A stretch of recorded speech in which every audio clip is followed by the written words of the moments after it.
보행자들의 편의를 위해 설치된 볼라드가 오히려 교통약자들에겐 장애물로 전락하고 있다는 지적이 일고 있습니다. 지난달 29일 대한민국 모두를 깜짝 놀라게 했던 이태원 참사의 여파로 충남 지역에서도 경건한 애도 분위기가 조성됐습니다. 지난 지방선거 당시 상대 후보에 대한 허위 사실을 유포한 혐의를 받고 있던 박경기 아산시장이 기소 의견으로 검찰에 송치됐습니다. 민선 8기 아산시정의 역점 사업으로 꼽히고 있는 신정호 아트밸리 사업이 독창적이지 않다는 지적이 일고 있습니다. 천안시 축구단이 구단 역사상 마지막 K3 리그 경기를 마치고 내년 시즌 K리그 진출에 앞서 선전을 다짐했습니다. 하늘을 내려주신 하늘이 그려주신 대로 나의 하늘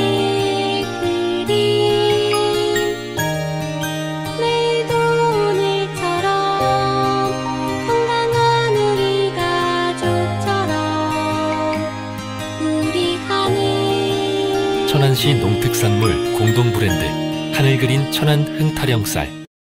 안녕하십니까. 아나운서 신소영입니다. 천안TV 주간 종합뉴스 시작하겠습니다. 우리가 흔히 길거리에서 볼 수 있는 볼라드는 차량이 사람들이 다니는 인도로 진입하지 못하도록 하는 장애물인데요. 그런데 이 볼라드가 교통약자 등과 같은 시민들의 통행권을 저해하고 있다는 지적이 최근 천안시 의회에서 있었다고 합니다. 어떠한 내용인지 최영민 기자가 취재했습니다.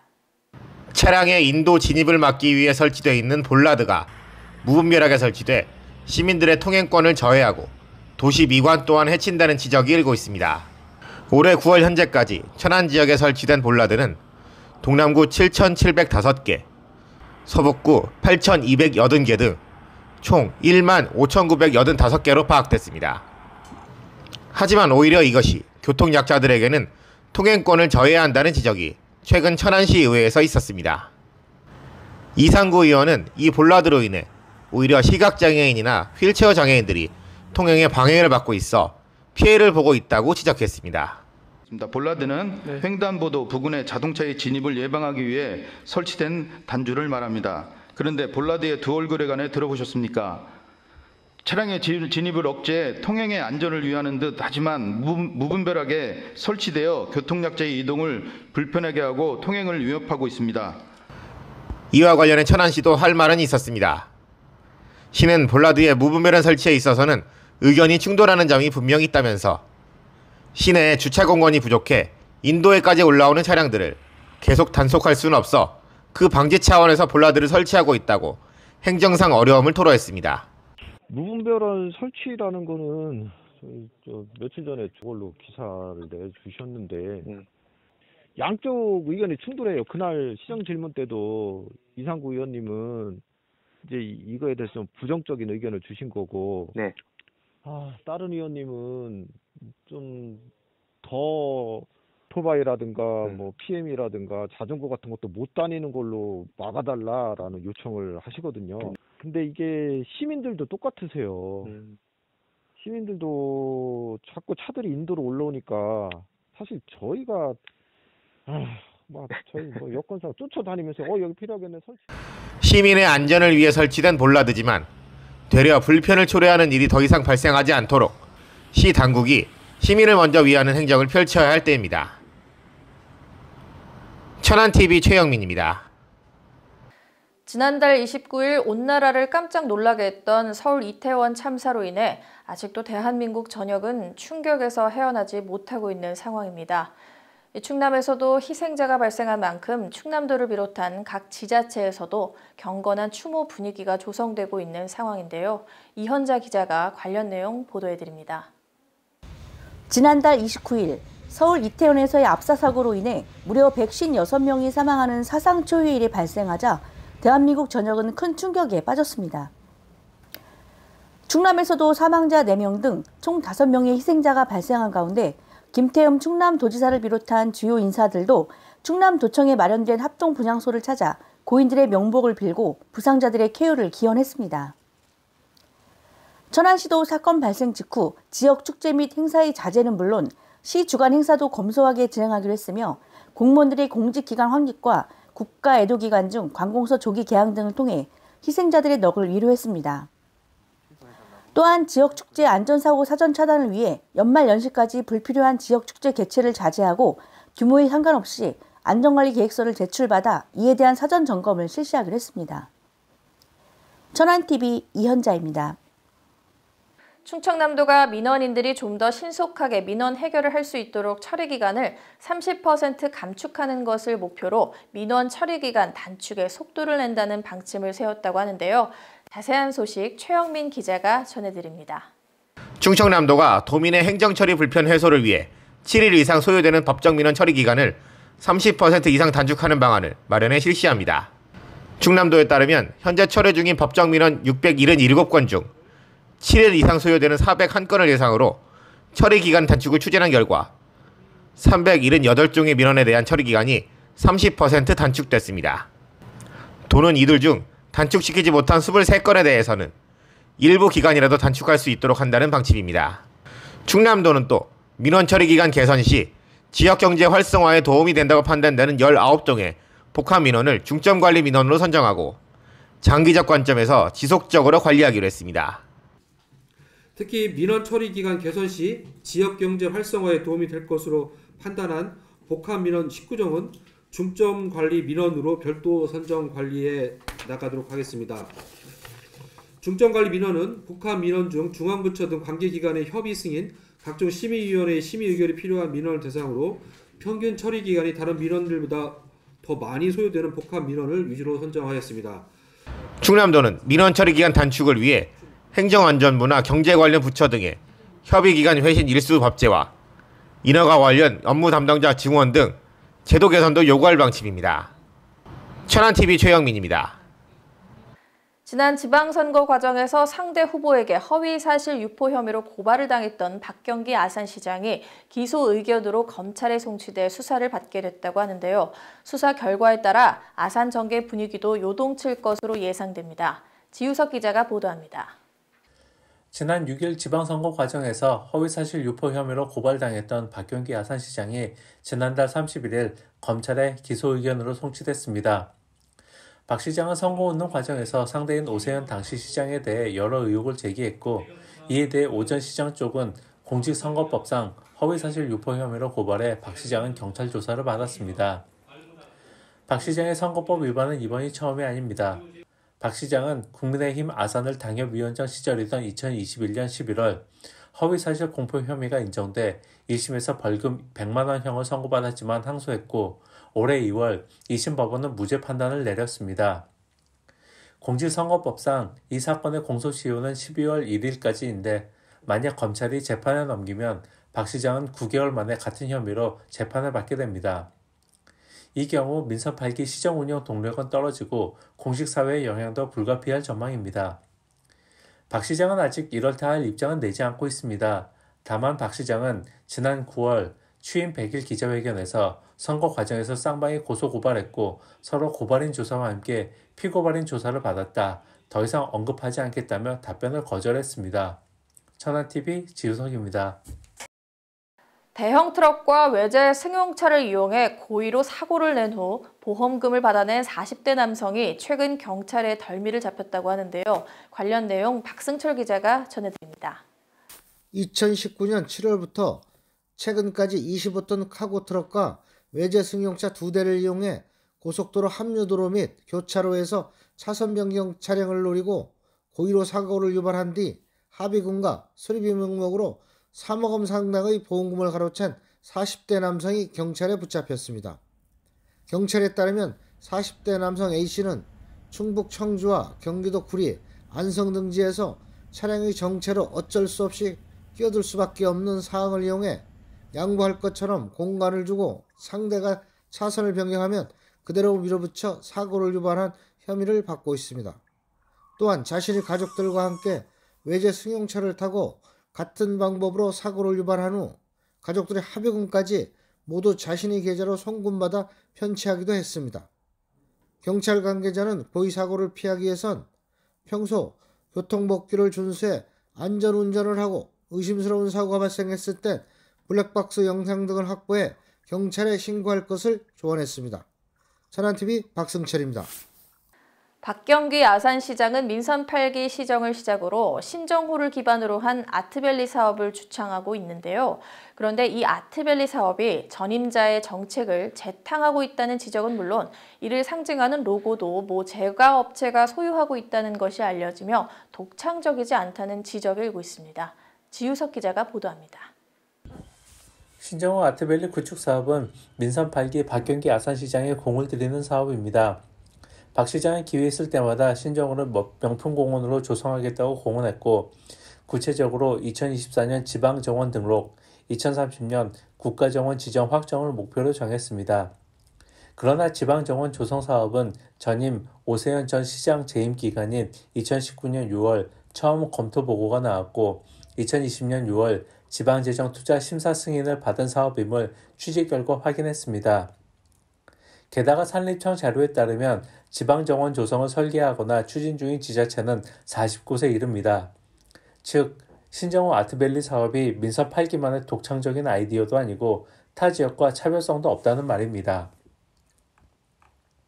이뿐만이 아닙니다. 아산시는 신정호 아트밸리 조성 사업을 추진하면서 아트밸리 로고를 배포해 사용하고 있는데 이 로고의 소유권자가 H제과라는 사실이 뒤늦게 알려졌습니다. 아산시는 H제과와 상표권 계약을 맺고 로고를 사용하고 있는데 권리기간은 2028년까지이고 H제과가 상표권을 제3자에게 양도했을 경우 본 계약은 별도 조치 없이 해지한다고 규정하고 있습니다.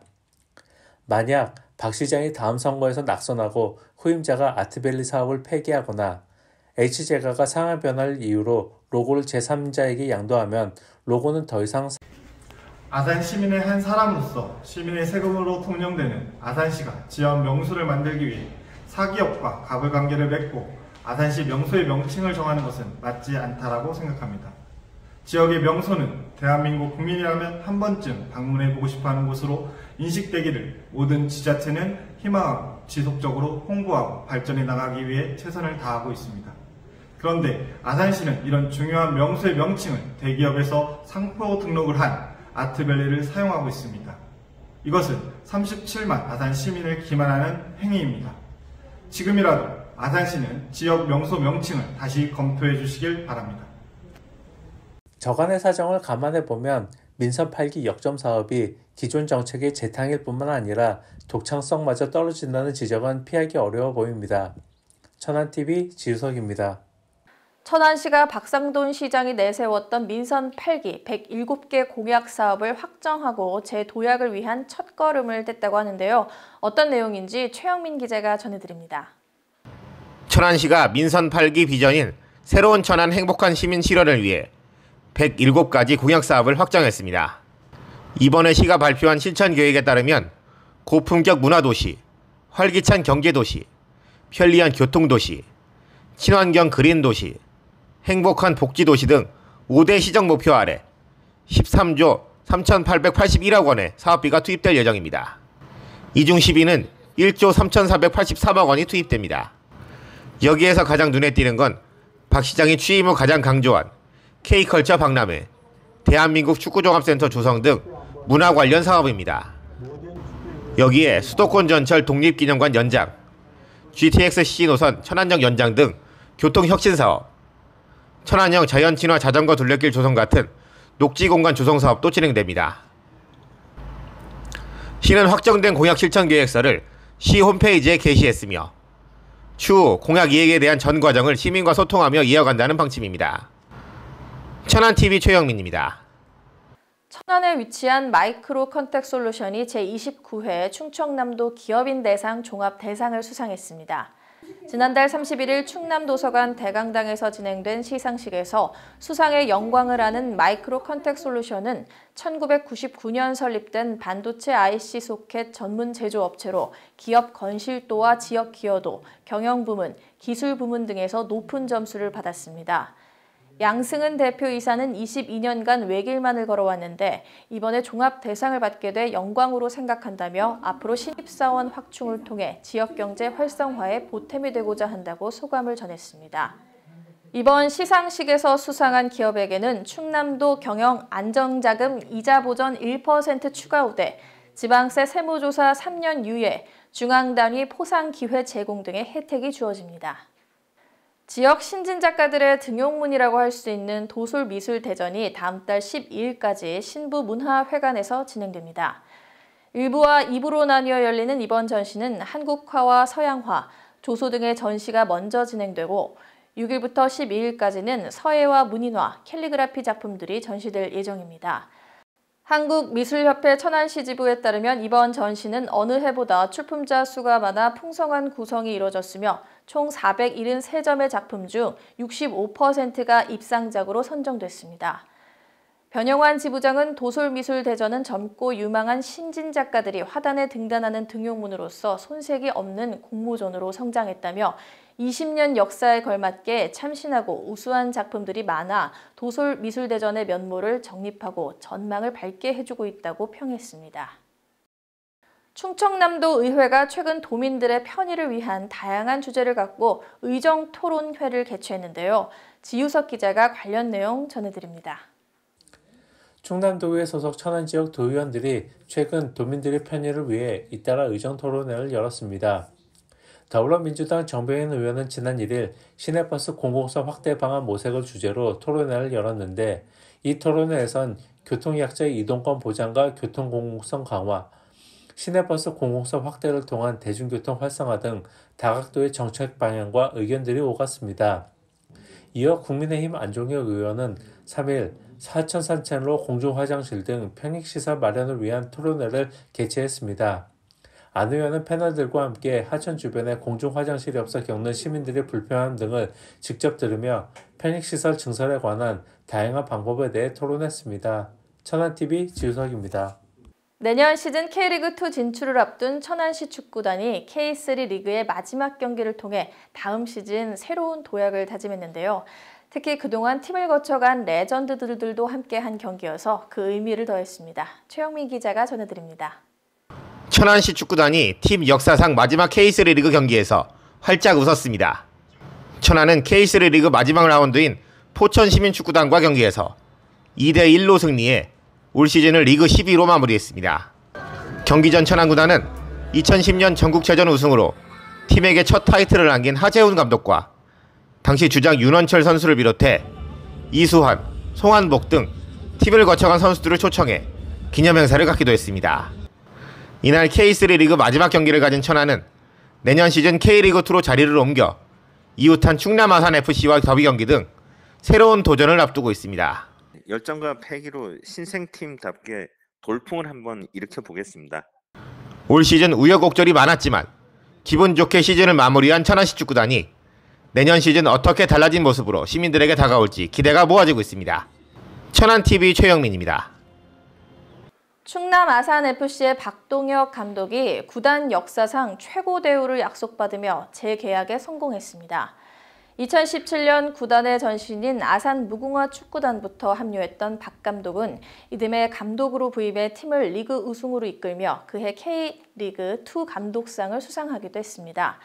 또한 2020년 11일 시작으로 지난해 8위, 올 시즌 6위 등 계속해 팀을 발전시키는 모습을 보여주면서 내년 시즌 역시 기대를 갖게 하고 있습니다.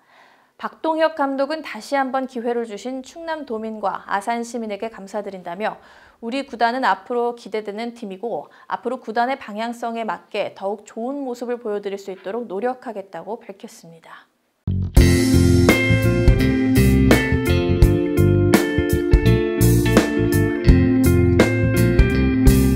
네, 천안TV 초대서 오늘 이 시간에는 우리 지역의 어려운 이웃을 돕고 또 더불어 살아가는 공동체를 만들어가는 데 큰 힘을 보태고 계시는 새마을 지도자 천안시 협의회 허찬 회장님 모시고 다양한 이야기 나눠보도록 하겠습니다. 회장님 안녕하세요. 네, 안녕하세요. 반갑습니다. 네.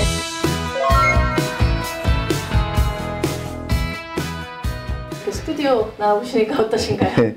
네. 상당히 좀 이렇게 처음 이런 곳에 와서 방송하게 됐는데 상당히 기쁘고 영광스럽게 생각합니다.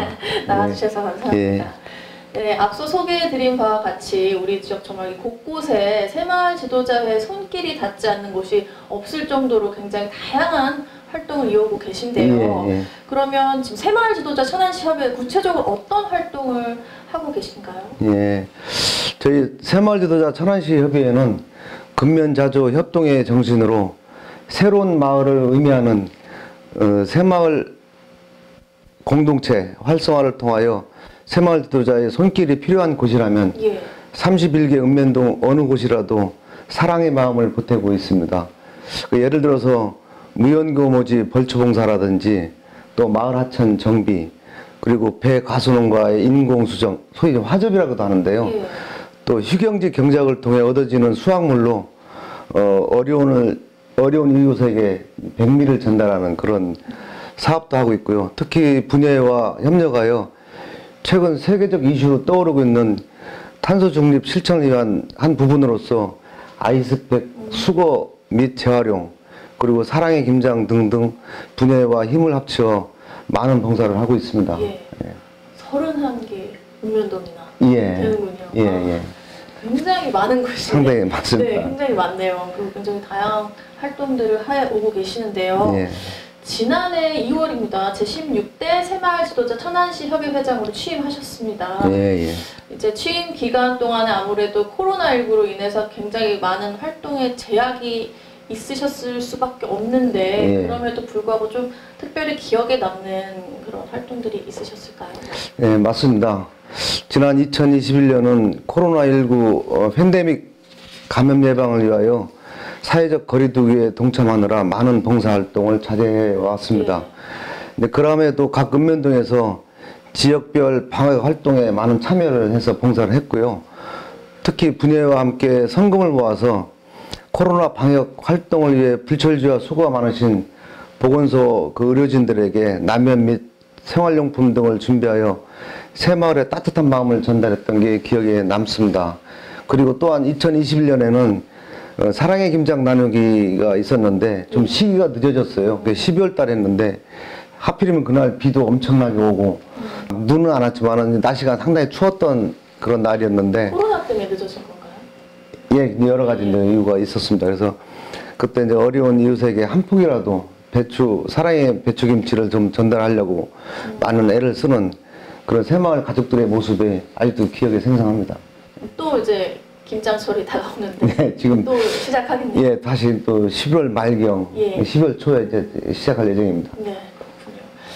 이게 아무래도 회장님 혼자만의 또 봉사가 아니라 굉장히 다양한 활동을 하고 계신데 단체로 움직이다 보니까 영상이 굉장히 많으실 것 같아요. 예, 그렇습니다. 천안시는 31개 읍면동으로 구성된 도농 복합도시입니다. 거기서 이제 4개 읍과 8개 면 19개 동으로 이렇게 구성되어 있는데, 그중에서 읍과 면 지역의 경우는 그 지도자님들이 그 생업을 하는 게 다 농사잖아요. 근데 농사철하고 이렇게 봉사 일정이 맞물릴 때는 뭐 봉사의 손길에 좀 손을 보탤 수가 없어요. 그럼에도 사람이 손길이 많이 필요한 봉사가 있을 때는 좀 손길이 부족해서 어려울 때가 좀 있습니다. 그럴 때가 좀 저희들이 힘들 때고, 또 아울러 이제 도시권역 저희들이 이제 19개 동이 있는데 그 도시권역에 있는 새마을 지도자들은 우리 새마을 말고도 다른 또 봉사단체들이 많거든요. 이제 그런 쪽으로 많이 이렇게 이제 봉사 인력을 흡수해 가기 때문에 봉사 인력이 부족해서 상당히 요즘에 어려움이 많이 있습니다. 인력 부족의 어려움이. 예. 그럼 어떻게 하고 싶으면 어떻게 해야 되나요? 저희들이 이제 항상 각 읍면동별로 새마을 가족 모집하는 현수막도 붙이고 하는데, 다른 봉사단체에서는 각종 이제 봉사를 하면서 여러 가지 혜택도 많이 있는데, 사실은 저희들은 그 국민운동이거든요. 새마을운동이요. 그렇죠. 그러다 보니까 자기가 회비를 내고 다른 단체처럼 무슨 뭐 특별한 혜택이 있다거나 이런 건 없습니다. 그냥 오로지 본인이 봉사하겠다라는 그런 마음으로 와서 일을 해야 되는 상황이다 보니까 쉽게 회원들 모집에 어려움이 좀 있습니다. 그래도 방송을 보시고 조금 더 회원 확보에 도움이 되었으면 좋겠습니다. 제발 그랬으면 좋겠습니다. 그럼 회장님 처음 새마을 지도자 활동 시작하게 된 계기가 있으실 것 같은데 어떤 계기셨을까요? 저는 원래 이제 충청북도 옥천 시골 출신입니다. 예. 근데 어릴 당시에 자살기를 위한 국민운동인 새마을운동에 대한 막연한 기억을 갖고 있었는데요. 제가 2002년으로 기억하고 있는데 2002년에 제가 이제 성안에 그 부영아파트라고 했는데 예. 그 새로 생긴 부영아파트 단지다 보니까 동네가 하나 새로 생겼어요. 그 동네가 새로 생기면서 그 동네에 새마을 지도자로 제가 선발이 돼서 그때부터 새마을 활동을 본격적으로 시작하게 됐는데 하여튼 성안읍에서 있었던 각종 새마을 봉사활동에 한 번도 빠지지 않고 열심히 하다 보니까 저를 새마을 지도자 협의회장으로 또 선출하게 되기도 했었고 예. 또 거기서도 6년간 열심히 이제 회장 활동을 하다 보니까 천안시 새마을 지도자 협의회에서도 저를 또 작년에 천안시 새마을 지도자 협의회장으로 선출을 하게 되어 지금까지 이제 새마을 봉사활동을 좀 하고 있습니다. 예, 역사가 깁니다. 그럼 앞으로 또 임기 동안에 꼭 이루고자 하는 계획이 있으시다면 말씀해 주시죠. 예, 하고 싶고 이루고 싶은 게 참 많습니다. 이제 그 중에서도 조직의 활성화입니다.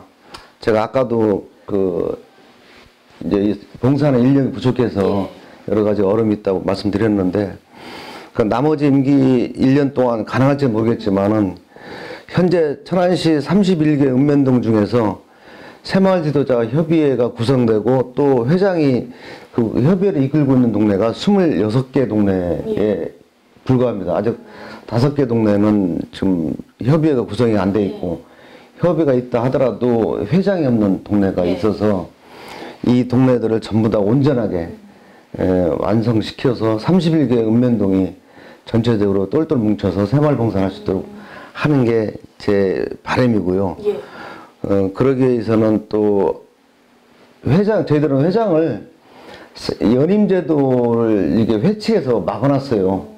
3년이면 하게 되면은 그 이상 할 수 있도록 돼 있는데 지금 어느 동네는 협의회는 구성되어 있지만은 회장 연임을 할 수가 없어서 회장할 분이 안 계시니까 그냥 공석으로 있다 보니까 봉사활동이 지금 제대로 진행이 안 되고 있고 그래서 그런 회칙의 변경을 통해서 이제 그 연임제도를 푸는 그런 좀 건의를 계속 하고 있고 그 다음에 이제 새마을이 1970년도부터 시작한 전국 국민운동이다 보니까 새마을운동에 관심 있는 분들이 나이들이 많습니다. 이제 젊은 피의 수혈이 필요한데 잘 안 들어오려고 그래요. 그래서 지금 올해부터 이제 남서울대학교에 새마을 동아리가 생겼어요. 그래서 새마을 동아리 학생들하고 저희들이 이제 휴경지 경작 사업을 하고 있는데 그 휴경지 농업을 지을 때 같이 협농도 하고 또 탄소 중립 실천에 의한 여러 가지 우리가 아이스팩도 모으고 있지만은 그 외에도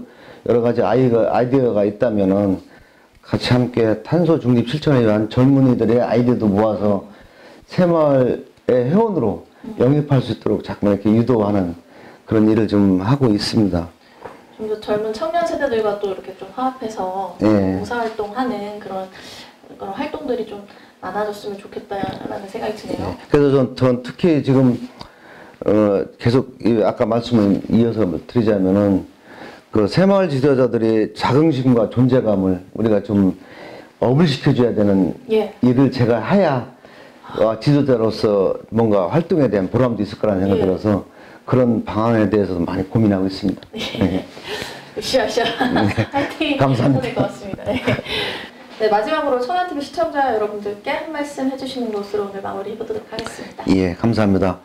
존경하는 천안 시민과 새마을 가족 여러분, 코로나19 팬데믹으로 인한 새마을 봉사활동에 많은 제약과 어려움이 있었지만 지난 2020년 코로나가 감염되는 순간에도 저희 천안시 새마을회에서는 약 230여 건의 봉사활동을 해왔습니다. 거의 이틀의 하루는 천안시 새마을 남녀 지도자들께서 천안시 어느 곳에서인지 봉사를 할 만큼 새마을 봉사는 멈추지 않았습니다. 봉사는 누가 시켜서도 아니고 마음으로부터 우러나와야 할 수 있는 사랑의 실천이라고 생각을 합니다. 특히 새마을운동은 근면 자조 협동의 기본 정신을 바탕으로 더불어 살아가는 공동체 만들기 운동이라고 생각을 합니다. 혼자만이 아니라 이웃을 서로 사랑하고 어른을 공경하고 도우면서 아름답게 살기 좋은 세상을 만들어가는 새마을 봉사활동에 앞장설 것입니다. 남녀 지도자들의 봉사는 멈추지 않을 것입니다. 많이 지켜봐 주시고 응원해 주시고 격려해 주시길 부탁드리겠습니다. 그리고 저희 31개 읍면동 새마을 지도자 가족 여러분과 또 협회장님들한테도 감사하다는 말씀을 이 자리에 들어서 말씀드리고요. 또 아울러 오늘 인터뷰를 할 수 있도록 기회를 주신 천안신문, 천안TV에게 감사를 드립니다. 특히 지역사회 정론지로서 또 언론으로서 지역에 관심 있는 여론에 앞장서고 있음에 새마을 지도자 협회장으로서 박수를 보내겠습니다. 저희도 힘이 나는데요. 예, 감사합니다. 예. 오늘 허찬 회장님 나와주셔서 정말 감사드립니다. 앞으로의 활동 저희도 함께 해 나가도록 하겠습니다. 많이 지켜봐 주십시오. 예, 감사합니다. 예, 고맙습니다. 지난달 29일 온 국민의 넋을 잃게 한 이태원 참사로 인해 온 나라는 비통에 빠졌습니다. 텔레비전 뉴스에서는 연일 이 사건과 관련한 보도가 끊이지 않고 있고 유족들을 비롯한 희생자 가족들의 눈에는 눈물이 마르질 않습니다. 하지만 상황이 제대로 수습되기도 전부터 누구의 책임인가를 묻는 여론이 들끓고 있습니다. 대통령과 행정안전부 장관, 경찰청장과 서울시장 같은 이 문제에 대해 자유로울 수 없는 인물들이 공개적 유감 표명을 하긴 했으나 이마저도 논란거리를 갖고 있는 게 사실입니다. 하지만 이는 어느 누구의 책임도 아닙니다. 정부의 책임도 현장에 있던 희생자들의 책임도 아닌 바로 우리 모두의 잘못인 것입니다. 내가 불편하면 다른 사람도 불편할 것이라는 생각보다 나만 편하면 된다는 안일한 시민의식이 만든 인재가 바로 이태원에서 발생한 것입니다. 이태원역 1번 출구 앞에서 볼 수 있는 지켜주지 못해 미안하다라는 글은 우리의 안일한 시민의식을 스스로 꼬집는 말이 아닐 수 없습니다. 우리는 이제 156명의 희생자들이 왜 우리 곁을 떠났는지, 그들의 가족과 이별하게 할 권리가 우리 각자에게 있는지, 국가는 제도적 장치를 통해서라도 그들을 보호하고 가족에게 보냈어야 했지만 왜 하지 않았는지를 성찰해야 합니다. 누구의 잘못도 아닙니다. 우리 모두의 잘못입니다. 삼가 156명 희생자분들의 명복을 빕니다.